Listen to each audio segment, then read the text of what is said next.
Paula. If by any chance have you seen my first video, you will notice that we are in a new setting. In my last video, I talked about my reading goals for this year, but I also mentioned that one of my goals of 2020 was finally having a bookshelf again and could have my book in this place.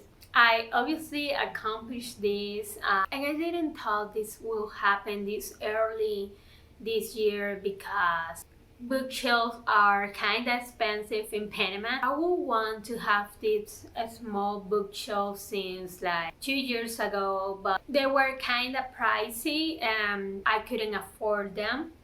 So I buy them in Arrocha's pharmacies. Not a sponsor, I wish.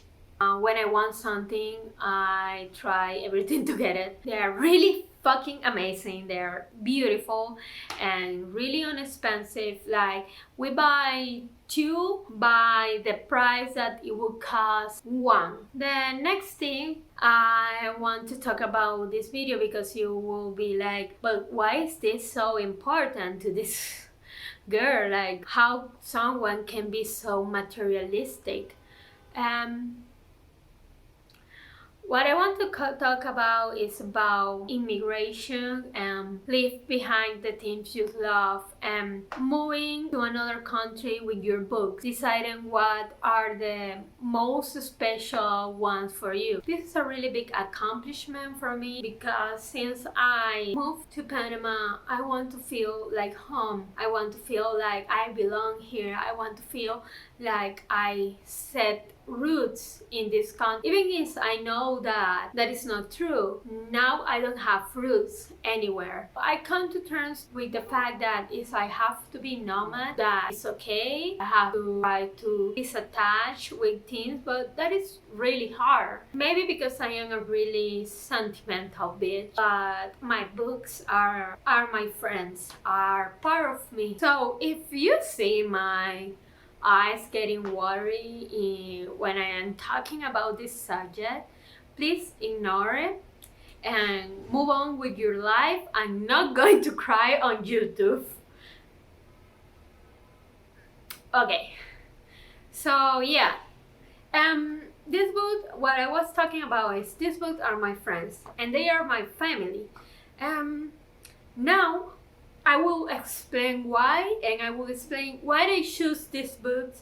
Most of the time I bring it from Venezuela to here, and why I choose this one and I leave behind so many others. Why these books are so important to me that I couldn't bring myself to leave them behind. So you are moving to another country, you have just 2 suitcases. What are the things that are you grabbing? Clothes that you will need, your makeup, pictures. Yeah, you start grabbing all of that, but also my book. I have to bring my books. I'm not going to talk of all of them, but I'm going to talk to the ones that mean the most to me and explain why these books are a representation of my family and my friends. I'm going to start with this book that is really old. It's Margarita by Rubén Darío. This is my favorite poem of all my life. I even have this little girl here. I have a tattoo of her on my body. But it's not only the first poem I ever read, it's also a gift from my grandfather. This thing is going to live with me forever because it's not only my first poem, it's also in my body. I want to have this edition. Like I could buy it again, but it's not the same as having this one that was my first. And also the illustrations are so beautiful. This edition is from Ecare. It's a Venezuelan publishing house. This means the most to me. Okay, it's this special edition of The Hunger Games. The thing that made this book special is not because I am the Hunger Games bigger fan. In the time I was, now I really like them, I will recommend. But the fact that I bring this book with me, it was because my uncle gave it to me. He went with me to the bookstore store. I just asked for the first one, and my uncle see like how much these books means to me, so I didn't ask him, and he buy the 3 of them for me. I see this book and I see my uncle,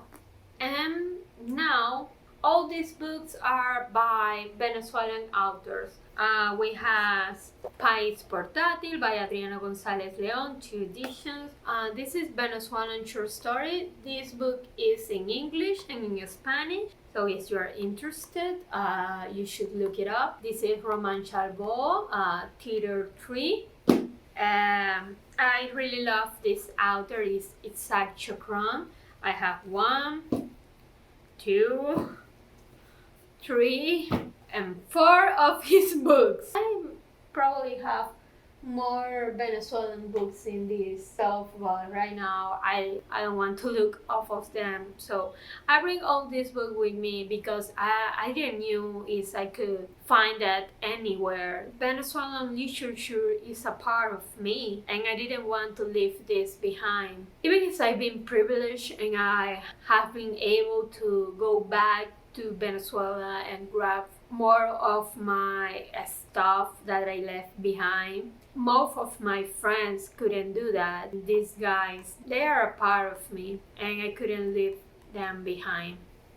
This book, for example, is The Sorrow of Young Weather. Like, I could buy The Sorrow of Young Weather everywhere, but what made this book special that I made him travel to another country with me is because my best friend gave these books to me, and it was for her special to give me this book because it's one of her favorite books. I couldn't leave this behind. It would be like leave a part of her behind. And in the meanwhile, when I am talking about her, well, she's one of my best friends. I have more than one because I am a lucky girl. This is my best friend, one of them at least, Vanessa Perez.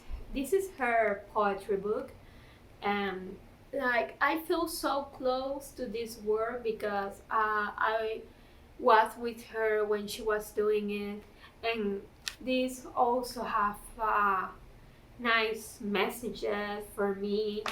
I remember the first time she read the first poem of this book for me. We have a writing group in Venezuela together. I remember when she read the first poem in this book, I remember so clearly that I imagined exactly what she was reading, and I told her, because for us poetry is the construction of images with language, and I told her, like, when you read that to me, I imagine this and this and this.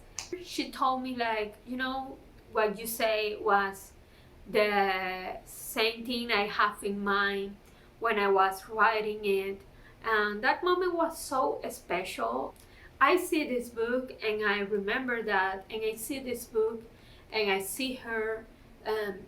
I just want this to be in Amazon so you could buy it. The next book I'm going to talk about is Jane Eyre, and again, I could buy Jane Eyre whatever I want. I could buy this special edition that Barnes and Noble have. I could go to Amazon and buy it like in 3 different color selection, but this one have an inscription from my other best friend Anna. It says that this book is one of the most beautiful books I have ever seen, and just because it's about you, I give it to you. And I know her, like, I know how much she appreciates beautiful books. Like, I know how meaningful for her was to being able to give me this book. So I could leave this book behind? No, because if I miss Anna, I just open this, I read the description, and I remember her, and I remember all the times we spent together in Maracaibo. To finish this open heart conversation about why this is so meaningful to me, I want to talk about the book that is at the beginning of this channel, and is 100 Years of Solitude. Why I bring this book with me. When I was 14, my best friend at that time, Andres, was moving to Panama. Before he goes, he gave this book to me. At first, I was so sad because it was like curse you to 100 years of solitude. And I couldn't bring myself to come around this book without crying because he was the first person that left Venezuela that was really close to me. And fast forward, my best friend at the time, Andres, and I now live together in Panama. We kept our friendship for so many years, and one time we decided to move from friends to something else. We've been like 6 years together now, and this book is like, I don't know, love declaration between us. It's like, I remember that time when we were 14 years old and he gave this to me. And now I am in our living room where we live together and we are talking about our future. And I just remember those little child talking about books, trying to leave behind something meaningful for one another. And that's why this bookshelf is so meaningful to me, because they are not just books. In there are memories, in there are people, in there is my cousin and Christmas with my family, in there is my grandfather trying to teach me the love for books, in there is my uncle and him trying to be nice with me and having a meaningful moment with me. In there are my friends and the love we have for each other, and in there is the beginning of my relationship with someone special that I wouldn't knew at the time, but it will be part of the rest of my life. So thank you for listening to me. I hope this wasn't really sappy. I'm just happy to have this with me.